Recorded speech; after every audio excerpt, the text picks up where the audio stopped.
शिक्षा की व्यवस्था है, जो लगातार शिक्षा की व्यवस्था चरमराते जा रही है, इस पर विभिन्न तरह के जो शिक्षाविद है, जो पढ़े लिखे लोग हैं, वो बिल्कुल चुप है। जिनको आगे आना चाहिए, जिन्हें आजादी इसलिए दिलाई गई थी कि वो अपने हक के लिए लड़ेंगे, वो गरीब गुरबों के अधिकार के लिए लड़ेंगे, लेकिन वह चुप भी बैठे हुए हैं। जैसे समझिए कि वो जिंदा लाश बन गए हुए हैं। इसलिए उन तमाम लोगों से आग्रह है कि आप आगे आए और बिहार की शिक्षा व्यवस्था को सुधारने में अपनी महत्वपूर्ण भूमिका निभाएं।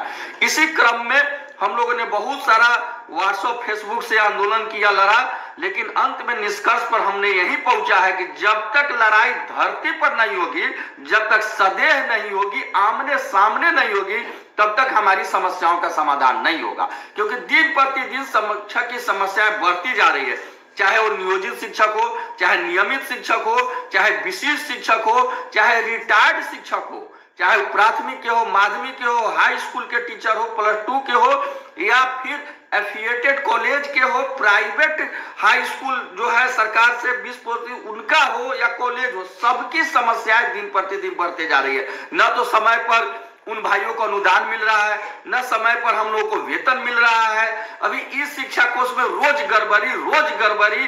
बहुत सारे शिक्षक भाई, शिक्षक बना हमारे दिल के मरीज हो गए हैं, वो लगातार बीमार रह रहे हैं तनाव के कारण। आप चले जाइए किसी भी डीओ ऑफिस में, डीपीओ ऑफिस में, वहां आप देखिएगा कि हमारे रिटायर्ड टीचर जो 80 साल 90 साल के हैं, झोला टांग करके अपने बाल बच्चे के सहारे वहां चक्कर काट रहे हैं, लेकिन उनका काज नहीं हो रहा है। भले ही वो कोर्ट से डिग्री भी लेकर आ गए हैं, फिर भी उनका काज नहीं हो रहा है, उनको टहलाया जा रहा है।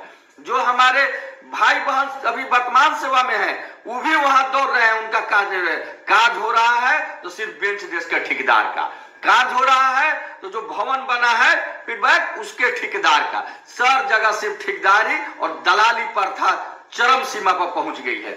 इसको समाप्त करने के लिए हम लोगों ने निर्णय लिया है कि अब हम अपनी मांगों को लेकर के सत्याग्रह करेंगे, आमरण अनशन करेंगे। और इसकी शुरुआत जननायक भारत रत्न कर्पूरी ठाकुर जी की जयंती 24 जनवरी से पश्चिमी चंपारण के मुख्यालय बेतिया से होगा।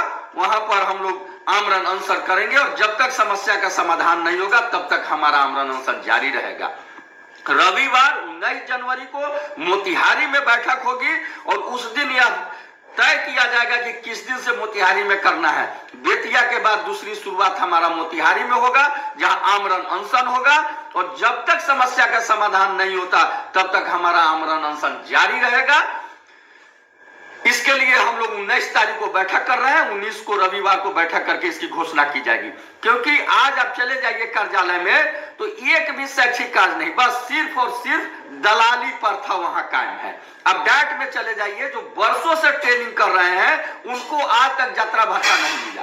जो भाई बहन बीपीएससी से बहाली हुए हैं उनको 3% इंक्रीमेंट का लाभ नहीं मिल रहा है। एक ही विद्यालय में काम करने वाले अलग अलग शिक्षकों को अलग अलग आवासीय भत्ता मिल रहा है, जबकि नियम है कि एक विद्यालय में काम करने वाले सभी शिक्षकों को आवासीय भत्ता मिलेगा।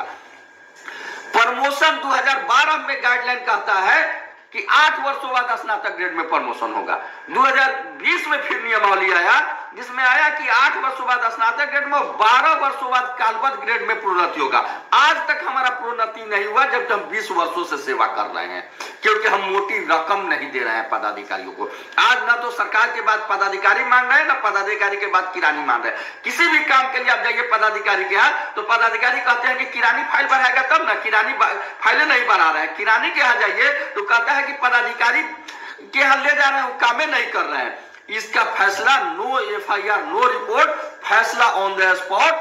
हम लोग आमरण अनशन पर बैठेंगे 24 जनवरी से बेतिया में, और 19 को घोषणा करेंगे कि मोतिहारी में किस दिन, उस दिन मोतिहारी में बैठेंगे और पदाधिकारी को आमरण अनशन पर आकर के जब तक हमारी समस्याओं का समाधान नहीं होता है तब तक हमारा अनशन जारी रहेगा। अब सभी शिक्षक भाइयों, शिक्षिका बहनों और बुजुर्ग जो रिटायर्ड है उनसे भी करबद्ध आग्रह है कि आप अपनी तैयारी शुरू कीजिए, आप अपने हौसला को बुलंद रखिए और आगे लड़ाई के लिए आने के लिए तैयार रहिए। आपकी लड़ाई निश्चित रूप से लड़ी जाएगी और आपको सफलता भी मिलेगी निश्चित रूप से। इसके लिए हमें कमरबद्ध करके लड़ना होगा। आपका केशव कुमार, प्रदेश अध्यक्ष शिक्षक संघ बिहार। जय हिंद, जय शिक्षा।